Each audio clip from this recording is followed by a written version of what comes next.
பாரதிராஜா வந்து எனக்கு அறிமுகமாகும் போது எனக்கு ஒரு 13 வயது, ஒரு 15-16 வயசு இருக்கும். அவருடைய முதல் மரியாதை படம் வெளிவந்த நேரத்தில் எங்க ஊர்ல ஒரு திருவிழா நடந்துச்சு. அப்ப ஒரு விருந்தாளி ஒருத்தர் வந்திருந்தார். அவருக்கு ஒரு 50-55 வயசு இருக்கும்.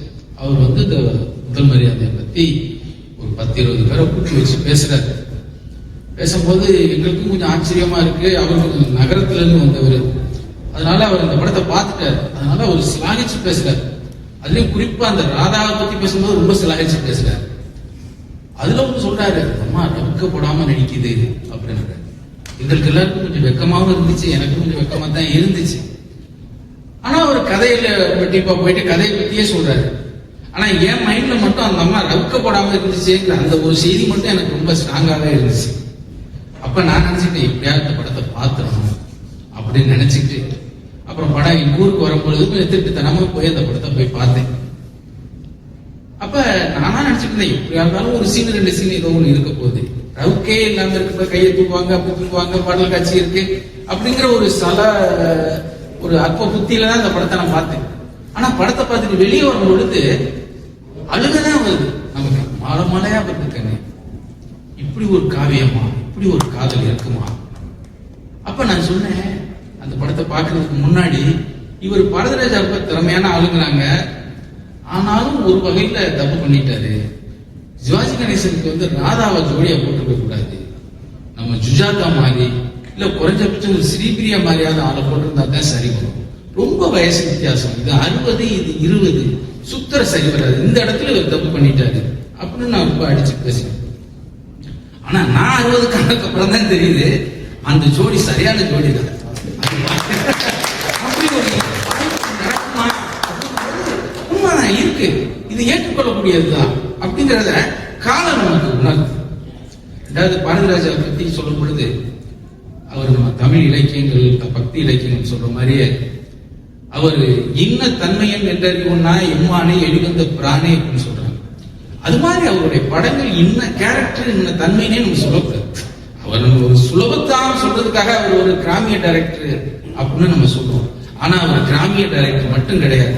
அவருடைய ஸ்டைலிஷான படங்களை பார்க்கும் பொழுது, இந்த கண்களால் கைது செய்த படங்கள் மாதிரி படங்களை பார்க்கும் பொழுது மிரண்டு. அவருக்குள்ள ஒரு விஸ்வநாத் இருக்காரு. அப்படிப்பட்ட ஒரு விஸ்வநாத் இருந்ததுனாலதான் அவருக்கு வந்து காதல் ஓவியமோ இல்ல இந்த மாதிரி படங்களை கொடுக்க முடிஞ்சிச்சு. அவருக்குள்ள எல்லா கலைஞர்களும் இருக்காரு. கே பாலச்சந்தர் கூட ஒண்டி நின்று மோதினவர். பின்னாடி வந்து மணிரத்னம் வரும்போது அவரோடையும் நான் மோதுவேன் அப்படின்னு எதிர்த்து நின்னவர். அதுக்காக ஒரு கதையை தேர்ந்தெடுத்தார், குற்றப்பரம்பரை. அதை நிகழ மறுத்த அற்புதமா போயிடுச்சு. அந்த படம் வந்திருந்தாலோ நிச்சயமாக அது நாயகனுக்கு இணையான ஒரு படமாக பேசப்பட்டிருக்கும். ஒரு பீரியட் படம். இது தவிர அவருடைய படங்கள்ல என்ன நான் ரொம்ப ரசிக்கிற விஷயம் அப்படின்னு கேட்டீங்கன்னா, அவருடைய கதை மாந்தர்கள் நிச்சயமா அது ஒரு பெரிய விஷயம்.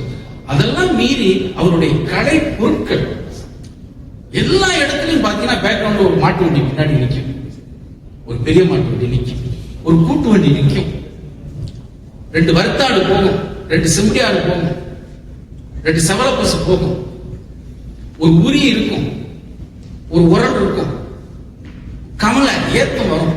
இந்த கமலைங்கிறதெல்லாம் இப்ப அழிச்சு போச்சு.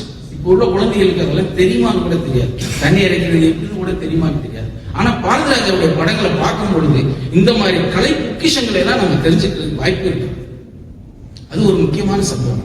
ரெண்டாவது, அவருடைய படங்கள் வந்து அவர் இந்த கேமரா, அவர் சொல்லுவார் பார்த்தீங்களா, நான் படப்பிடிப்புக்கு செல்லும் பொழுதெல்லாம் நான் கேமராவை எடுத்து செல்வதில்லை, என் கண்ணனுடைய கண்களை கேமராவை எடுத்துட்டு போறேன். அது உண்மை. எப்படி பாத்தீங்கன்னா அவருக்கு எப்படி அந்த நீங்களாம் சினிமா தெரிஞ்சவங்க, அதனால உங்களுக்கு தெரியும். இங்க ஒரு ஜூம் வைப்பாரு, இங்க இருந்து அங்க போகும், அங்க இருந்து இங்க வரும். அப்படின்னு மலையை காட்டுவாரு, நதியை காட்டுவாரு, ஒரு சூரியகாந்தி பூவை காட்டுவாரு, ஒரு பெண்ணுடன் இருக்கக்கூடிய கழுத்துல இருக்கிற அந்த கருவமணிக்கு கொண்டு வந்துருவாரு. இப்படி எல்லாம் ஜூம் போகும். ஏதோ 360 டிகிரிங்கிறாங்க. அவருடைய படங்கள்ல 360 டிகிரி இல்ல, 630 டிகிரியா தான் இருக்கிறது வாய்ப்பு இருக்கு. அதனால அப்படிப்பட்ட கலைஞர். அது ரெண்டாவது, ஒரு கிழக்கு சீமைகளை மாதிரி இல்ல பசுமன் மாதிரி படங்களை இவ்வளவு ஒரு குறைந்த அளவு ரத்தத்தை பயன்படுத்தி எடுத்துக்க முடியுமா? அவர் அடிப்படையில ஒரு இலகுவான கலைஞர், உணர்ச்சி வசப்படக்கூடிய மென்மையான ஒரு கலைஞர். அதனாலதான் அவரு ரத்தமே அவர் படங்கள் அதிகமா இல்லை. எத்தனையோ ஒரு சில இடங்கள் எங்க ஒரு சில இடங்கள் இருந்திருக்கலாம், ஆனால் அது எவ்வளவுக்கு எவ்வளவு குறைச்சு அந்த கலை வெளிப்பாடு அவர் கொண்டு வந்திருக்காரு அப்படிங்கிறது ரொம்ப முக்கியமான விஷயம். ராதாவும் சிவாஜிக்கும் ஒரு பெடல பொண்ணோட ஒரு நேசம் வருது. அப்படி வரும்பொழுது இவருக்கு குடும்ப சூழ்நிலை, அந்த அம்மா வீட்டுக்கார மனுஷி அப்படிப்பட்ட மனுஷி, அதனால இவருக்கு ஒரு வருது. அப்ப அந்த மனுஷி அப்படி புண்ணுல அவருக்கு தடுக்கிறாப்புல ஒரு கோழி இறங்க வச்சு போட்டு, அவரோட அந்த பொண்ணு பேசுறதெல்லாம் எனக்கு எதமா இருக்கு, இப்படி சொரிஞ்சு விடுற மாதிரி இருக்குங்கிறார். இப்படிலாம் அந்த காட்சிகளை உருவகப்படுத்தி நமக்கு அதை கடத்துவார். ஒரு பெண்ணோட இருக்கக்கூடிய நேசம், அந்த பொண்ணு கொடுக்கக்கூடிய அந்த ஸ்பரிசம், அன்பு, இது எனக்கு கிடைக்கல வீட்டுல, இங்க கிடைக்குது, இதை நான் தேடி வர்றேன், இது தப்பு தான், ஆனாலும் இப்படி இருக்கு அப்படிங்கிற ஒரு வெளிப்பாடு போட்டு உடைக்கிற அந்த காட்சிகள்லாம் அருமையான காட்சிகள். அப்படிப்பட்ட பாரதிராஜா படத்துல இருந்து ஒரே ஒரு பாடலையும் மட்டும் சின்ன 2 வரியை மட்டும் பாடிட்டு போயிடும். ஆகாயம் பூப்பந்தல் அங்கே பொன்முஞ்சல் நீ ஆட அதில் நான் ஆட நேரம் வந்தாட. ஆகாயம் பூப்பந்தல் அங்கே பொன்முஞ்சல் நீ ஆட அதில் நான் ஆட நேரம் வந்தாட. மின்னும் வெள்ளி மீன்களை மேனி எங்கும் சூடுவேன், மேடை என்னும் தேவியை ஆடை என்று மூடுவேன். அங்கம் எங்கும் தங்கம், ஹே எங்கும் இன்பம் பொங்கும். ஏ ராசாத்தி ரோசாப்பூ வா வா வா, அடியே சிமாட்டி பூச்சூட்டி வா வா வா. நன்றி.